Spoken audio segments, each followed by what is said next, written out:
ഉഷേ, ഇത് ഭയങ്കര വിഷമാണ്. നീ മൂക്ക് പൊടിക്കൊണ്ട് സ്പ്രേ. ഇത് കോൺസെൻട്രേറ്റഡ് ആണോ? പിന്നല്ലേ. എന്നാത് പറയണ്ടേ?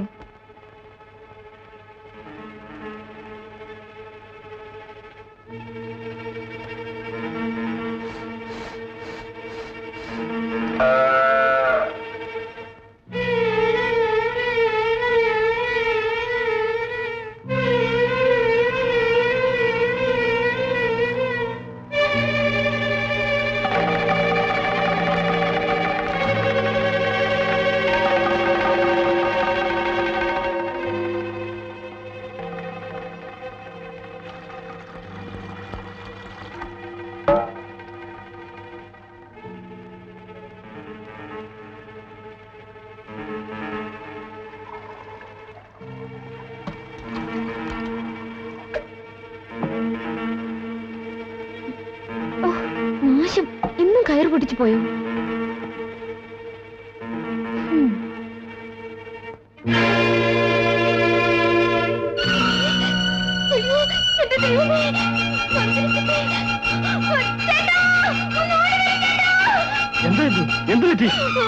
ഇത് കണ്ടോ ചേട്ടാ? അവര് വിഷം വെച്ച് കൊന്നതാണ്.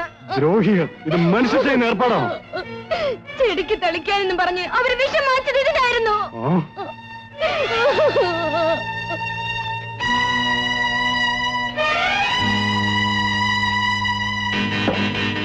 രാജാ കഥ തുറക്ക, കഥ തുറക്ക. രാജാ കഥ തുറക്ക, കഥ തുറക്കാൻ. എന്താ ചേട്ടാ? മുറ്റത്തേക്കൊന്ന് വന്നേ. നിന്റെ ഭാര്യയില്ല പുണ്യവതി, അവിടെ വിളിച്ചോ. വാടാ.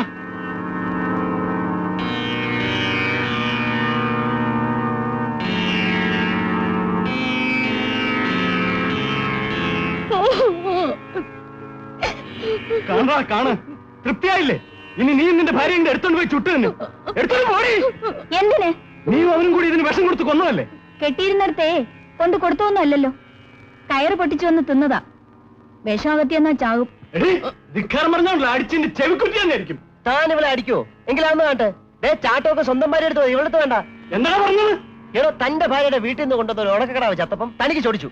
ഇവളുടെ വീട്ടിൽ നിന്ന് കൊണ്ടുവന്ന റോസ് നശിപ്പിച്ചപ്പോ തന്റെ വായിൽ എന്തായിരുന്നു? തോയായിരുന്നോ? വിഷം തളിച്ച കൊല്ലാൻ വേണ്ടി തന്നെ. താൻ എന്തോ ചെയ്യും?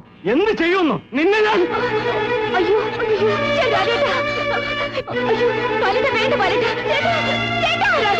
രാജേട്ടാ വേണ്ട.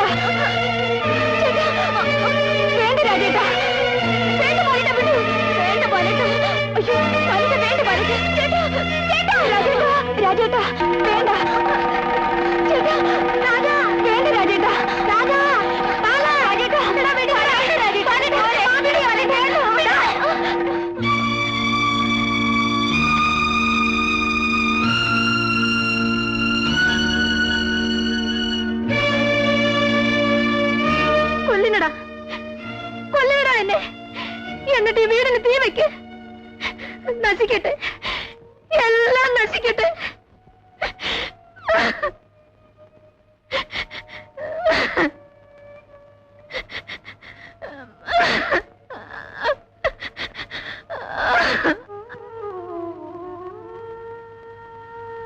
ഇത്രയേറെ വിഷമിക്കുന്ന എന്തിന്?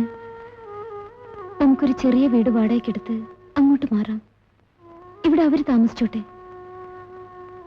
എത്ര ബുദ്ധിമുട്ടുണ്ടായാലും നമുക്ക് സമാധാനമായിട്ട് കഴിയാമല്ലോ. എന്താ ഒന്നും മിണ്ടാത്തത്? നീ പറയുന്നത് ശരിയാണ്, പക്ഷേ അച്ഛൻ സമ്മതിക്കില്ല. അച്ഛന് കാര്യങ്ങൾ പറഞ്ഞു മനസ്സിലാക്കണം.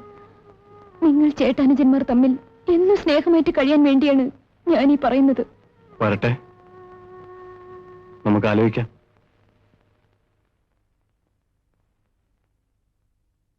നീ എവിടെ പോകുന്നു? ഞാനിവളെ ഇവളുടെ വീട്ടിൽ കൊണ്ടുവിടാൻ പോവാ. ഇവളുടെ വീടോ? ഇവളുടെ വീട് ഇതാണ്. ഇവിടെയാണ് അവളെ വിവാഹം ചെയ്ത് കൊണ്ടുവന്നത്. എല്ലാവരുടെയും ആട്ടും തുപ്പും സഹിച്ചുകൊണ്ട് ഇവിടെ കഴിയാൻ എനിക്ക് വയ്യ. ഞാൻ എന്റെ വീട്ടിൽ പോകുന്നു. ഞങ്ങൾ രണ്ടുപേരും കൂടി അവിടെ കഴിഞ്ഞോളാം. മാധവൻ എന്നെ മാനാടാ ഈ പറയുന്നത്? എടാ, ഞാൻ കൂലി വിലക്കാരനായിരുന്നു.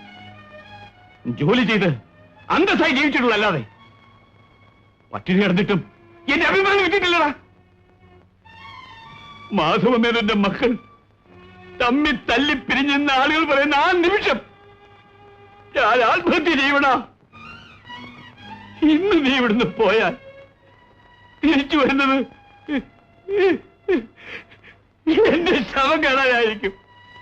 ഇല്ല, നീ ഒന്ന് പോയി നോക്ക്. രാജാ, നീ അകത്ത് പോ. എന്താണ് ഈ നോക്കി നിൽക്കുന്നത്? ധൈര്യമുണ്ടെങ്കിൽ ഞാൻ വളർത്തി എന്റെ മകനെ വിളിച്ചോണ്ട് നീ ഒന്ന് പോടി, ഞാൻ ഒന്ന് കാണട്ടെ. നിന്നോട് അകത്ത് പോകാൻ ഞാനാ പറഞ്ഞത്.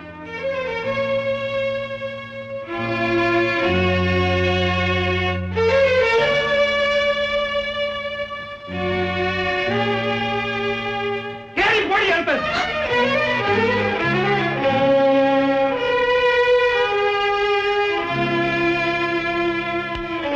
അയ്യോ, വിടടി എന്നെ. ആരെന്ത് പറഞ്ഞാലും എനിക്ക് എന്റെ വീട്ടിൽ പോണം. നിനക്ക് വീട്ടിൽ പോകണം നിർബന്ധങ്ങളെ പോവാം. അത് ഇന്ന് തന്നെ വേണമെന്ന് ഇത്ര വാശി പിടിക്കുന്ന എന്തിനാ? നാണം കെട്ട വർത്തമാനം പറയരുത് കേട്ടോ. നിങ്ങൾക്ക് ഈ വിവരം എന്റെ അച്ഛനെ ഒന്ന് അറിയിക്കാവോ? എന്നിട്ട് എന്തിനാ? അച്ഛൻ ഇവിടെ വന്ന് എന്നെ കൂട്ടിക്കൊണ്ട് പൊയ്ക്കൊള്ളും. എന്തായാലും ഇനി ഈ വീട്ടിൽ ഞാൻ അന്തി ഉറങ്ങില്ല. ഉഷ, നീ ഒന്ന് ക്ഷമിക്കേ. നമുക്ക് വേണ്ട പോലെ ചെയ്യാം. ഞാനല്ലേ പറയുന്നത്?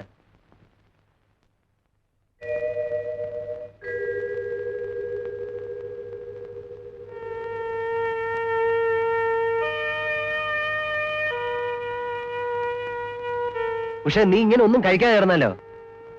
നിങ്ങൾക്ക് വിശക്കുന്നെങ്കിൽ നിങ്ങൾ കഴിച്ചോളൂ. വേണ്ടെന്ന് ഞാൻ പറഞ്ഞോ? അങ്ങനെ ഞാൻ ഒറ്റയ്ക്ക് ആഹാരം കഴിക്കുന്നത് നീ കരുതുന്നുണ്ടോ? എങ്കിലിനി നിങ്ങളുടെ ചേട്ടത്തിയമ്മയുടെ കൈകൊണ്ട് വച്ചത് യാതൊന്നും ഞാൻ കഴിക്കില്ല. പട്ടിണി ഇറന്ന് ചത്താലും കഴിക്കില്ല. അങ്ങനെയാണെങ്കിൽ നീ ഒരു കാര്യം ചെയ്യ്. അടുക്കള അവർക്ക് മാത്രം ഉള്ളതല്ലോ, നമുക്ക് ആവശ്യപ്പെട്ടതാ. നമുക്കുള്ള ആഹാരം നീ പോയി ഉണ്ടാക്ക. ചെല്ലേ.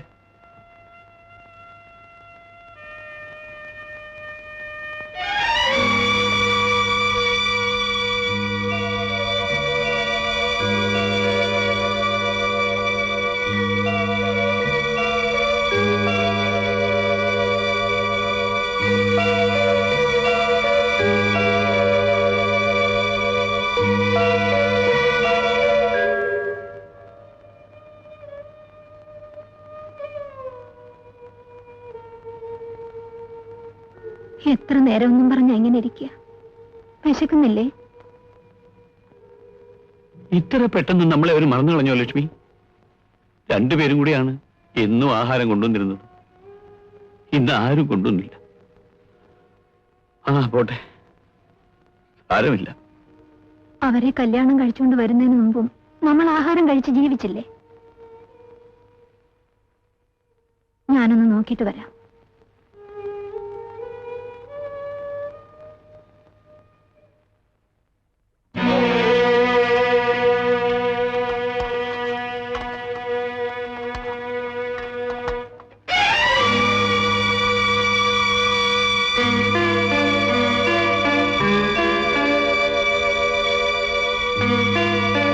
എന്താ മക്കളെ ഞാൻ ഈ കാണുന്നത്? ഈ അടുക്കളയിൽ രണ്ടു കലത്തിൽ അരി വെക്കുന്നോ? എനിക്കും എന്റെ ഭർത്താവിനുള്ള ആഹാരം ഞാൻ ഉണ്ടാക്കിക്കൊള്ളാം. മറ്റുള്ളവരുടെ കാര്യം അന്വേഷിക്കേണ്ട ചുമതല എനിക്കില്ല. ഓഹോ, കാര്യങ്ങൾ ഇതുവരെ നിങ്ങൾ കൊണ്ടെത്തിച്ചു അല്ലേ? ഇതൊക്കെ പാടുപെട്ടുണ്ടാക്കിയ ഒരു മനുഷ്യനുണ്ടല്ലോ. അങ്ങാരും കൂടി ഇതൊന്ന് കാണട്ടെ. നീ എന്താ പറഞ്ഞത്? എന്റെ വീട്ടിൽ രണ്ടടുക്കളയോ? ഞാൻ ജീവിച്ചിരിക്കുമ്പോഴോ? എങ്കിലതെനിക്കൊന്ന് കാണണമല്ലോ.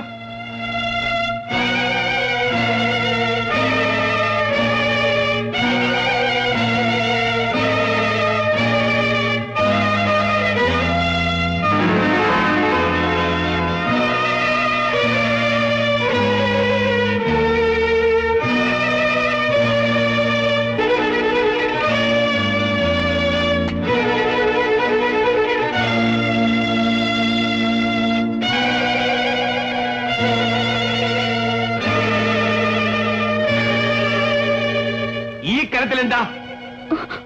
ചോറ്. അതിലോ? ചോറ്. പെളിച്ചോളുമാര് എന്റെ വീട്ടിൽ നിങ്ങൾ രണ്ട് കലമാക്കിയോ? ഒന്നുകളെയല്ലാതെ ഞാൻ.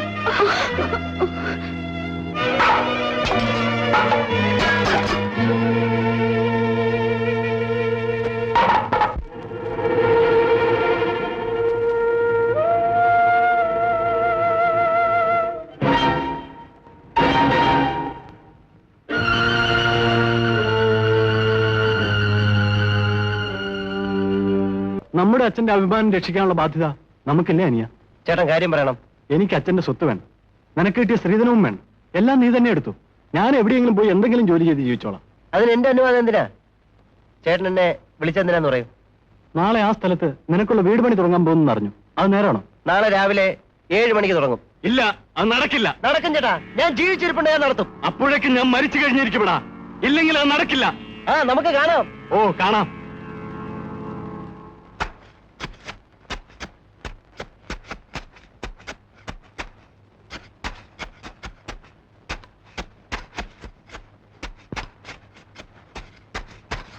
നിർത്തണ്ട. ജീവൻ വേണമെങ്കിൽ എല്ലാം സ്ഥലം വിട്ടോണം. ഇവിടെ പുരമണിയെ ഞാൻ സമ്മതിക്കില്ല. അത് പറയാൻ താനാരാ? ഞാൻ ആരുന്നു? നാണം കെട്ട നാറി. ഞാൻ എന്റെ അച്ഛന്റെ മകൻ. ഞാൻ ജീവനോടെ ഇരിക്കുമ്പോ ഇവിടെ പുരമണി നടക്കില്ല. എങ്കിൽ അത് തന്നെ വേണം. നിങ്ങൾ ജോലി നടക്കണം, ബാക്കിയാരും ഞാൻ ഏറ്റു. വഴക്കിനും വയ്യാവേലിക്കും ഞങ്ങളില്ല സാറേ. വരണടാ.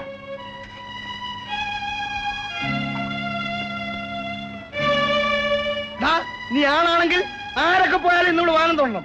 അതിന് കഴിവില്ല പോയി തൂങ്ങിച്ചാവ്. താൻ എന്നെ തോപ്പിക്കാന്നാണ് വരുന്നത്. ഞാനിവിടെ മാനം വിട്ടോടോ? ഇല്ല, നീ അത് ചെയ്യില്ല.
മക്കളെ എന്തായി കാണിക്കുന്നത്? രാജാ,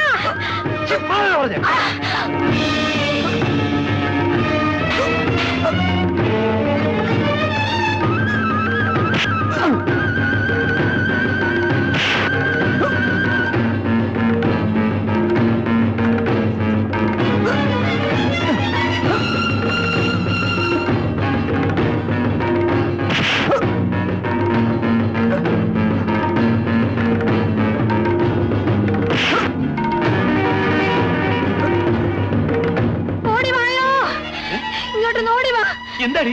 മക്കളിതേ അവിടെ കിടന്ന് തമ്മി തല്ലുന്നു. വേഗം ചെന്നില്ലെങ്കിൽ ആരുടെയെങ്കിലും ശവം കാണേണ്ടി വരും. അയ്യോ വേണ്ട, അയ്യോ വേണ്ട.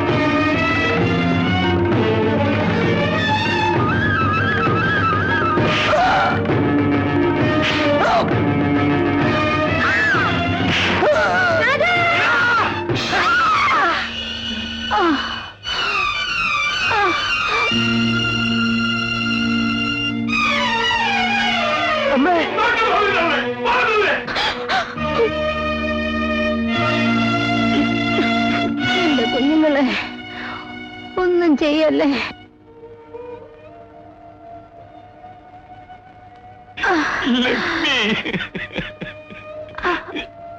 കരയരുത്. സ്നേഹവും ബന്ധവും നിലനിൽക്കണമെങ്കിൽ വീതം വെച്ച് കൊടുത്തിട്ട് മക്കളെ മാറ്റി താമസിപ്പിക്കണമെന്ന് ഞാൻ അന്നേ പറഞ്ഞില്ലേ.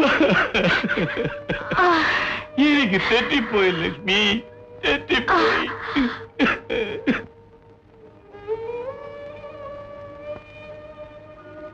മക്കളെ, അമ്മേ, മക്കളെ,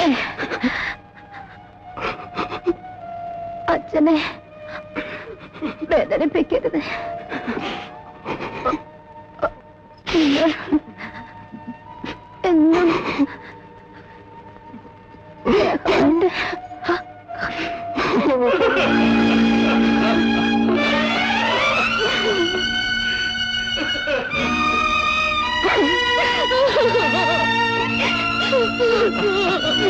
ലക്ഷ്മി.